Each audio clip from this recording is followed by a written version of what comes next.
Station पर अकेले बैठे लड़के से लड़की ने कहा, सुबह तक मेरे घर रुक जाओ। उसके बाद जो हुआ सब कुछ बदल गया। रात के करीब 12 बज रहे थे। सूरजपुर रेलवे स्टेशन लगभग खाली हो चुका था। ठंडी हवा प्लेटफॉर्म पर धीरे धीरे बह रही थी। दूर लगी पीली लाइट बार बार टिमटिमा रही थी। प्लेटफॉर्म नंबर 2 के आखिरी कोने में एक पुरानी लोहे की बेंच थी। उस बेंच पर एक लड़का अकेला बैठा हुआ था। उसका नाम राहुल था। उम्र करीब 21 साल। चेहरे पर धूल जमी हुई थी। शर्ट का एक बटन टूटा हुआ था। आंखों के नीचे काले घेरे थे, जैसे कई रातों से ठीक से सोया ही ना हो। राहुल दोनों हाथों से अपने घुटनों को पकड़े बैठा था। कभी जमीन की तरफ देखता, कभी स्टेशन की तरफ, जैसे उसे खुद नहीं पता था कि अब जाना कहाँ है। उसके पेट में भूख की तेज ऐंठन उठ रही थी। सुबह से उसने कुछ नहीं खाया था, लेकिन भूख से ज्यादा उसे अंदर का खालीपन परेशान कर रहा था। स्टेशन से लोग गुजर रहे थे। कुछ जल्दी में थे, कुछ थके हुए थे, लेकिन किसी की नजर उस पर ज्यादा देर नहीं टिकती थी। भीड़ के बीच भी वो पूरी तरह अकेला था। उसी समय प्लेटफॉर्म के दूसरे सिरे से एक लड़की धीरे धीरे चलती हुई आ रही थी। उसका नाम काव्या था। उम्र 24 साल। वो शहर के सरकारी अस्पताल में स्टाफ नर्स थी। आज उसकी ड्यूटी बहुत लंबी थी। पूरा दिन मरीजों के बीच भागते भागते उसके कदम भारी हो चुके थे। वो जल्दी घर पहुंचना चाहती थी, लेकिन जैसे ही वो प्लेटफॉर्म के उस अंधेरे कोने के पास से गुजरने लगी, उसकी नजर अचानक राहुल पर टिक गई। पहले उसे लगा शायद कोई यात्री होगा जो ट्रेन का इंतजार कर रहा है, लेकिन कुछ सेकंड बाद उसे महसूस हुआ कि बात कुछ और है। राहुल का सिर नीचे झुका हुआ था। उसके कंधे ऐसे लगे जैसे दुनिया का सारा बोझ उसी पर रख दिया गया हो। काव्या कुछ कदम आगे बढ़ी, फिर अचानक रुक गई। उसके अंदर दो आवाजें लड़ रही थीं। एक कह रही थी, रात बहुत हो गई है, किसी अजनबी से बात करना ठीक नहीं। दूसरी आवाज कह रही थी, अगर सच में उसे मदद की जरूरत हो तो। कुछ पल की झिझक के बाद वह धीरे धीरे मुड़ी और राहुल के पास आकर थोड़ी दूरी पर रुक गई। कुछ सेकंड तक वह चुपचाप उसे देखती रही, फिर धीरे से बोली, सुनो, तुम ठीक हो ना? उसकी आवाज में डर कम था, चिंता ज्यादा थी। राहुल ने धीरे धीरे सिर उठाया। उसकी आंखें लाल थीं, जैसे कई दिनों की थकान उनमें जमा हो गई हो। उसने कुछ नहीं कहा।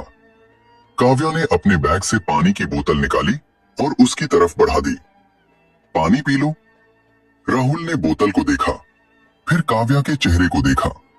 उसके चेहरे पर कोई शक नहीं था, सिर्फ सच्ची चिंता थी। राहुल के होंठ सूख चुके थे, लेकिन फिर भी उसने तुरंत बोतल नहीं ली। उसने बहुत धीमी आवाज में पूछा, आप मेरी मदद क्यों कर रही हैं? उस एक सवाल में बहुत सारे जख्म छिपे हुए थे। काव्या कुछ पल चुप रही, फिर उसने हल्की मुस्कान के साथ कहा, क्योंकि अगर मेरी जगह मेरा छोटा भाई होता तो मैं चाहती कि कोई उसे ऐसे अकेला न छोड़ दे। ये सुनते ही राहुल की आंखों में हल्की नमी उतर आई। उसने जल्दी से नजरें झुका ली, जैसे वह अपने आंसू किसी को दिखाना नहीं चाहता। आखिर उसने धीरे से बोतल पकड़ ली, दोनों हाथों से कसकर, और एक लंबा घूंट पानी पिया।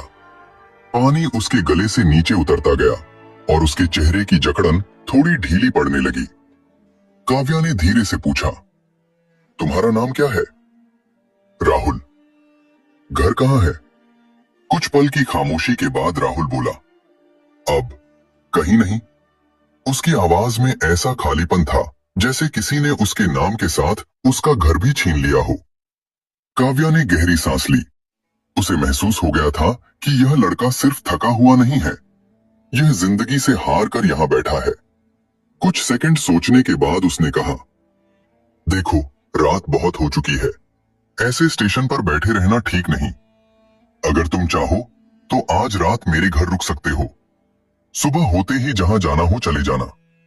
राहुल ने उसकी तरफ ऐसे देखा जैसे उसने कोई असंभव बात कह दी हो। उसके होंठ हल्के कांपने लगे। शायद वह धन्यवाद कहना चाहता था, लेकिन आवाज बाहर नहीं आई। काव्या ने हल्की मुस्कान के साथ कहा, डरो मत, मैं तुम्हें कोई नुकसान नहीं पहुंचाऊंगी। बस आज रात यहां मत बैठे रहो। कुछ पल की खामोशी के बाद राहुल धीरे धीरे खड़ा हुआ। उसके कदम भारी थे, लेकिन उस रात सूरजपुर स्टेशन से बाहर निकलते समय उसके भीतर कई दिनों बाद एक बहुत छोटी सी उम्मीद जन्म ले चुकी थी। एक ऐसी उम्मीद जो अभी भी डर रही थी, लेकिन फिर भी चलना चाहती थी। सूरजपुर की रात उस समय और भी शांत हो चुकी थी। सड़कें लगभग खाली थी। कहीं कहीं स्ट्रीट लाइट की हल्की रोशनी जमीन पर पीले गोल दायरे बना रही थी। काव्या धीरे धीरे आगे चल रही थी। राहुल उसके पीछे कुछ दूरी पर चल रहा था। उसके कदम हिचकिचा रहे थे, जैसे हर कदम पर वो खुद से पूछ रहा हो, क्या सच में ये सब हो रहा है? उसे कई बार लगा कि शायद काव्या अचानक रुककर कहेगी, बस यहीं तक, अब तुम जा सकते हो। लेकिन ऐसा कुछ नहीं हुआ। काव्या बीच बीच में पीछे मुड़कर देख लेती, ताकि राहुल पीछे न रह जाए। ये छोटी सी बात भी राहुल के लिए नई थी, क्योंकि उसे याद नहीं था कि आखिरी बार किसी ने उसके लिए कदम धीमे कब किए थे। करीब 10 मिनट बाद वे दोनों शहर की एक पुरानी कॉलोनी में पहुंच गए। वहीं एक छोटा सा घर था। दीवारों पर हल्की सी सीलन के निशान थे। दरवाजे के पास तुलसी का एक छोटा सा गमला रखा था। खिड़की से हल्की रोशनी बाहर आ रही थी। काव्या ने दरवाजा धीरे से खोला। अंदर उसके पिता देवेंद्र एक लकड़ी की कुर्सी पर बैठे थे। उनके हाथ में पुराना अखबार था, लेकिन लगता था कि वो काफी देर से किसी का इंतजार कर रहे थे। जैसे ही दरवाजा खुला, उनकी नजर सीधे राहुल पर गई। कमरे में एक पल के लिए गहरी खामोशी छा गई। देवेंद्र की आंखों में सवाल था, ये कौन है? काव्या ने बहुत शांत आवाज में कहा, पापा, ये स्टेशन पर अकेला बैठा था। आज रात यहीं रुक जाएगा, सुबह चला जाएगा। उसने जानबूझकर बात छोटी रखी। देवेंद्र ने राहुल को ऊपर से नीचे तक देखा। उनके चेहरे पर गुस्सा नहीं था, लेकिन चिंता जरूर थी। उन्होंने धीमी आवाज में कहा, लोग क्या कहेंगे? ये सवाल उन्होंने बेटी से ज्यादा खुद से पूछा था। काव्या ने धीरे से जवाब दिया, लोग तो कुछ भी कहेंगे पापा, लेकिन अगर मैं इसे ठंड में छोड़ आती तो मैं खुद को क्या जवाब देती? देवेंद्र कुछ पल चुप रहे। उनकी खामोशी में डर भी था और सहमति भी। आखिर उन्होंने हल्का सा सिर हिला दिया, जैसे कह रहे हो, ठीक है। राहुल अब भी दरवाजे के पास सिर झुकाए खड़ा था। उसे लग रहा था जैसे वह इस छोटे से घर के लिए भी बोझ है। वो अंदर कदम रखने से पहले हिचकिचाया। काव्या ने इशारे से कहा, अंदर आ जाओ, जैसे घर का कोई अपना लौट रहा हो। राहुल ने धीरे से अपनी चप्पल उतारी और कोने में रख दी। कमरे में बहुत साधारण सामान था। एक छोटा बिस्तर, एक मेज, 2 कुर्सियां। दीवार पर काव्या की मां की पुरानी तस्वीर टंगी थी। राहुल की नजर उस तस्वीर पर पड़ी तो उसे अपनी मां याद आ गई, जिसे उसने बचपन में ही खो दिया था। उसने तुरंत नजरें झुका ली। कुछ यादें इंसान को अचानक कमजोर कर देती हैं। थोड़ी देर बाद काव्या रसोई में गई। कुछ मिनट बाद वो एक प्लेट लेकर वापस आई। प्लेट में दाल थी, 2 गरम रोटियां थी और थोड़ी सी सब्जी। उसने चुपचाप प्लेट राहुल के सामने रख दी। राहुल की आंखें उस थाली पर टिक गईं। शायद वो पूरे दिन से भूखा था, लेकिन उसने तुरंत खाना शुरू नहीं किया। उसने धीरे से पूछा, मैं खा लूं? उसकी आवाज में अनुमति मांगने की आदत थी। काव्या का दिल जैसे कस गया। उसने नरमी से कहा, यह तुम्हारे लिए ही है, आराम से खाओ। राहुल ने धीरे से पहला निवाला तोड़ा। उसके हाथ हल्के कांप रहे थे। जैसे ही उसने रोटी दाल में डुबोकर मुंह में डाली, उसकी आंखों से अचानक आंसू गिर पड़े। उसने जल्दी से सिर झुका लिया ताकि कोई देख न सके, लेकिन काव्या ने देख लिया था। उसने कुछ नहीं कहा, बस पास रखा पानी का गिलास आगे बढ़ा दिया। राहुल खाते खाते अचानक रुक गया, फिर बहुत धीमे से बोला, बहुत समय बाद किसी ने मुझे ऐसे खाना दिया है। उस छोटे से घर में उस पल सिर्फ एक भूखे लड़के को खाना नहीं मिला था, बल्कि एक टूटे हुए इंसान को फिर से इंसान होने का एहसास मिला था। देवेंद्र सब देख रहे थे। उनके चेहरे की कठोरता धीरे धीरे पिघलने लगी थी। उन्होंने धीरे से पूछा, बेटा, नाम क्या बताया था? राहुल। घर कहाँ है? ये सुनते ही राहुल कुछ पल चुप रहा, फिर बोला, गांव पास में ही है, लेकिन अब वहां मेरा कोई घर नहीं है। उसकी आवाज टूट गई। देवेंद्र ने और सवाल नहीं किए। उन्हें महसूस हो गया था कि कुछ जख्म ऐसे होते हैं जिन्हें छेड़ना नहीं चाहिए। रात धीरे धीरे और गहरी होती जा रही थी। काव्या ने फर्श पर एक चादर बिछाई और कहा, तुम यहां सो जाओ। राहुल तुरंत बोला, नहीं, मैं बाहर सो जाऊंगा। लेकिन काव्या ने रोक दिया, बाहर बहुत ठंड है और यहां कोई तुम्हें नहीं निकालेगा। उसकी आवाज में अजीब सी दृढ़ता थी। राहुल धीरे से चादर पर लेट गया। उसकी आंखें छत पर टिक गईं। उसे यकीन नहीं हो रहा था कि वो चार दीवारों के अंदर है। काव्या भी अपने बिस्तर पर लेट गई, लेकिन नींद दोनों की आंखों से दूर थी। राहुल सोच रहा था, क्या सच में सुबह होते ही उसे जाना होगा? और काव्या सोच रही थी, कल लोग क्या कहेंगे? लेकिन इन सवालों के बीच एक अजीब सा सुकून भी था। आज उसने किसी को ठंड में अकेला नहीं छोड़ा था। धीरे धीरे घर में खामोशी उतर आई। उस रात सूरजपुर की ठंडी हवा के बीच उस छोटे से घर की छत के नीचे दो अनजान जिंदगियां एक अनकहे भरोसे में बंध चुकी थी। एक रात के लिए सही, लेकिन इतनी गहरी कि सुबह उसे अनदेखा करना आसान नहीं होगा। सुबह सूरजपुर की बस्ती में धीरे धीरे उतरती है। सूरज की पहली किरणें पहले घरों की छतों को छूती हैं, फिर गलियों में फैली धूल पर हल्की रोशनी बिखर जाती है। उसी सुबह जब देवेंद्र ने घर का दरवाजा खोला तो बाहर की ठंडी हवा के साथ मोहल्ले की आवाजें भी अंदर आ गईं। दूध वाले की साइकिल की घंटी, सब्जी वाले की पुकार और सबसे तीखी लोगों की धीमी फुसफुसाहट। काव्या रसोई में चाय बना रही थी। उसके हाथ सामान्य गति से चल रहे थे, लेकिन उसके मन में हल्की बेचैनी थी। उसे पता था कि ये सुबह आसान नहीं होगी। उसने खुद को बार बार समझाया था कि उसने कोई गलत काम नहीं किया, लेकिन समाज की आवाज कई बार इतनी ऊंची होती है कि अपने दिल की आवाज छोटी लगने लगती है। काव्या ने 2 कप चाय बनाई, एक अपने पिता के लिए और एक राहुल के लिए। जब वह कमरे में आई तो राहुल जाग चुका था। वह चुपचाप बैठा था। उसके चेहरे पर रात की शांति नहीं थी, बल्कि सुबह का अपराध बोध था। काव्या को देखते ही उसने धीरे से कहा, मैं अब चला जाऊंगा। उसकी आवाज में जल्दबाजी नहीं थी, बल्कि एक तय किया हुआ फैसला था। काव्या ने बिना कुछ कहे उसके सामने चाय रख दी, फिर बोली, पहले चाय पी लो। राहुल ने कप पकड़ लिया, लेकिन उसकी उंगलियां हल्की कांप रही थीं। उसी समय बाहर से अचानक एक तेज आवाज आई, देवेंद्र जी घर पर हैं? यह आवाज पड़ोस की कमला की थी। देवेंद्र दरवाजे तक गए और धीरे से बोले, हाँ कहिए। कमला ने इधर उधर देखते हुए कहा, रात को आपके घर में कौन आया था? हमने साफ देखा था, कोई लड़का अंदर गया था। उसकी आवाज में चिंता कम और ताना ज्यादा था। देवेंद्र का चेहरा थोड़ा पीला पड़ गया। उन्होंने धीरे से कहा, बस एक गरीब लड़का था, स्टेशन पर अकेला बैठा था, मदद कर दी। कमला ने लंबी सांस ली, फिर बोली, मदद भी सोच समझ कर करनी चाहिए, आजकल जमाना ठीक नहीं है। दरवाजे के पास खड़ी काव्या सब सुन रही थी। उसके गले में जैसे कुछ अटक गया। राहुल ने भी बातचीत के कुछ टुकड़े सुन लिए थे। उसने धीरे से चाय का कप नीचे रख दिया और बोला, मैं चला जाता हूं, मेरी वजह से आपके घर पर बातें हो रही हैं। उसकी आवाज में दुख कम और शर्म ज्यादा थी। काव्या ने पहली बार थोड़ा सख्त होकर कहा, तुम्हारी वजह से नहीं, लोगों की सोच की वजह से। उसकी आंखों में एक अजीब सी चमक थी, जिसमें दर्द भी था और साहस भी। देवेंद्र अंदर आए। उन्होंने भारी आवाज में कहा, बेटी, दुनिया इतनी सीधी नहीं है, लोग बातें बनाएंगे। तुम्हारी पढ़ाई है, तुम्हारा भविष्य है।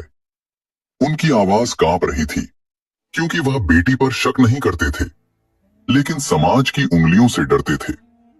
काव्या ने पहली बार पिता की आंखों में सीधे देखा और बोली, पापा, अगर आज मैं इसे निकाल दूं, तो क्या लोग चुप हो जाएंगे? लोग तो तब भी यही कहेंगे कि एक लड़की ने रात में लड़के को घर में रखा था। उसकी आवाज कांप रही थी, लेकिन शब्द मजबूत थे। बाहर अब 2-3 और औरतें खड़ी हो चुकी थीं। उनकी आवाजें और साफ आने लगी थीं। देखो, दरवाजा बंद कर लिया, जरूर कुछ बात है। देवेंद्र की सांसें तेज हो गईं। उन्हें लगा उनकी इज्जत लोगों की बातों में उलझ रही है। उन्होंने राहुल की ओर देखा और भारी आवाज में बोले, बेटा, बुरा मत मानना, लेकिन शायद तुम्हें जाना ही ठीक होगा। ये कहते समय उनकी आंखों में भी नमी थी, क्योंकि ये फैसला दिल से नहीं, डर से निकला था। काव्या ने एक पल के लिए आंखें बंद कर ली। उसे लगा जैसे रात का सारा साहस सुबह की धूप में पिघल रहा है। राहुल धीरे धीरे खड़ा हुआ और बोला, आपने मुझे रात भर छत दी, वही मेरे लिए बहुत है। उसकी आवाज में सच्ची कृतज्ञता थी। वो दरवाजे की ओर बढ़ा, लेकिन तभी काव्या उसके सामने आकर खड़ी हो गई और बोली, रुको। बाहर की आवाजें अब भी आ रही थी, लेकिन काव्या ने बिना डरे राहुल की आंखों में देखते हुए कहा, याद रखना, तुम किसी की बदनामी नहीं हो। तुम सिर्फ एक इंसान हो जिसे मदद की जरूरत थी। उसकी आंखों में आंसू थे, लेकिन वह रो नहीं रही थी। वो खुद को मजबूत बनाए हुए थी। राहुल ने धीरे से कहा, मैं गांव चला जाऊंगा, शायद वहां कोई काम मिल जाए। उसकी आवाज में भरोसा कम, उम्मीद ज्यादा थी। दरवाजा खुला। बाहर खड़ी कई निगाहें एक साथ राहुल पर टिक गईं। कुछ में तिरस्कार था, कुछ में जिज्ञासा, कुछ में ठंडी उपेक्षा। राहुल ने सिर झुका लिया और बिना पीछे देखे बाहर निकल गया। तेज धूप उसके चेहरे पर पड़ी, लेकिन वो बस चलता गया। दरवाजा बंद हुआ और घर के अंदर भारी सन्नाटा फैल गया। काव्या ने दीवार का सहारा लिया और उसकी आंखों से आखिर आंसू निकल पड़े। ये आंसू सिर्फ दुख के नहीं थे, बल्कि उस सच्चाई के थे कि कई बार समाज की सुबह इंसानियत की रात से ज्यादा अंधेरी होती है। राहुल उस दिन सूरजपुर से निकलकर अपने गांव धनपुर की तरफ चला गया। बस की खिड़की से बाहर देखते हुए उसके मन में बार बार वही शब्द गूंज रहे थे, तुम किसी की बदनामी नहीं हो। वह वाक्य जैसे उसके अंदर बुझती हुई उम्मीद को फिर से जगा रहा था। गांव पहुंचने पर उसने अपने चाचा भैरव सिंह के घर का दरवाजा खटखटाया। भैरव ने दरवाजा खोला और उसे देखते ही भौहें सिकोड़ ली। अब क्यों आया है? उनकी आवाज में अपनापन नहीं था। राहुल ने धीरे से कहा, कहीं और जाने की जगह नहीं थी, सोचा यहां काम कर लूं। भैरव ने कड़वी हंसी हंसी, तेरे बाप की जमीन तो मैं कब की बेच चुका हूं। अगर यहां रहना है तो मजदूर की तरह रहना होगा। राहुल ने सिर झुका लिया। उसके पास बहस करने की ताकत नहीं थी। अगले ही दिन से वह खेतों में काम करने लगा। तेज धूप में मिट्टी खोदता, भारी बोरे उठाता। हाथ छिल जाते थे, शरीर थक जाता था, लेकिन उसके मन में अब एक छोटा सा लक्ष्य था, अपनी जिंदगी फिर से बनाना। कुछ महीनों बाद वह पास के शहर चला गया। वहां उसने एक छोटी मोटर वर्कशॉप में काम शुरू किया। दिन में काम करता, रात में पढ़ाई करता। लोग उसका मजाक उड़ाते थे, मजदूर पढ़ाई करेगा। लेकिन अब राहुल को इन बातों से फर्क नहीं पड़ता था। समय धीरे धीरे बीतता गया। 2 साल गुजर गए। मेहनत करते करते राहुल ने एक तकनीकी डिप्लोमा पूरा कर लिया और फिर एक छोटी कंपनी में नौकरी भी मिल गई। पहली तनख्वाह हाथ में आई तो उसकी आंखें भर आईं। उसे वही रात याद आई जब वह स्टेशन की टूटी बेंच पर भूखा बैठा था। उसी दिन उसने फैसला किया, उसे सूरजपुर वापस जाना है।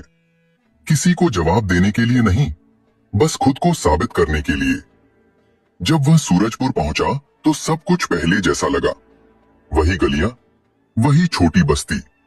उसने पड़ोस में बैठी एक बुजुर्ग औरत से पूछा, काव्या कहाँ है? औरत ने धीरे से कहा, तुम्हें पता नहीं? देवेंद्र जी पिछले साल गुजर गए। अब काव्या अस्पताल में काम करती है। यह सुनकर राहुल का दिल भारी हो गया, लेकिन वह तुरंत अस्पताल की तरफ चल पड़ा। अस्पताल के सफेद गलियारे में उसने काव्या को देखा। सफेद नर्सिंग ड्रेस में वही शांत चेहरा। काव्या ने जैसे ही उसे देखा, पहले पहचानने में एक पल लगा, फिर उसकी आंखें फैल गईं। राहुल? राहुल हल्के से मुस्कुराया। हाँ, मैं वापस आ गया। काव्या कुछ पल उसे देखती रही, फिर बोली, अब कैसे हो? राहुल ने कहा, अब ठीक हूं। उसने अपनी नौकरी और पढ़ाई के बारे में बताया। काव्या चुपचाप सुनती रही। उसके चेहरे पर गर्व की हल्की मुस्कान आ गई। कुछ देर बाद राहुल ने अपनी जेब से एक पुराना कागज निकाला। वह वही पत्र था जो काव्या ने उसे भेजा था। किनारे अब पीले पड़ चुके थे। राहुल बोला, यह आज भी मेरे पास है। अगर उस रात तुम मुझसे बात न करती तो शायद मैं आज यहां खड़ा नहीं होता। काव्या की आंखें नम हो गईं, लेकिन इस बार उनमें दुख नहीं था, सिर्फ सुकून था। क्योंकि कभी कभी एक छोटी सी मदद किसी की पूरी जिंदगी बदल देती है। और उस दिन सूरजपुर के उसी शहर में दो लोगों को यह एहसास हुआ कि इंसानियत का एक छोटा सा कदम किसी की अंधेरी जिंदगी में पूरी सुबह ला सकता है।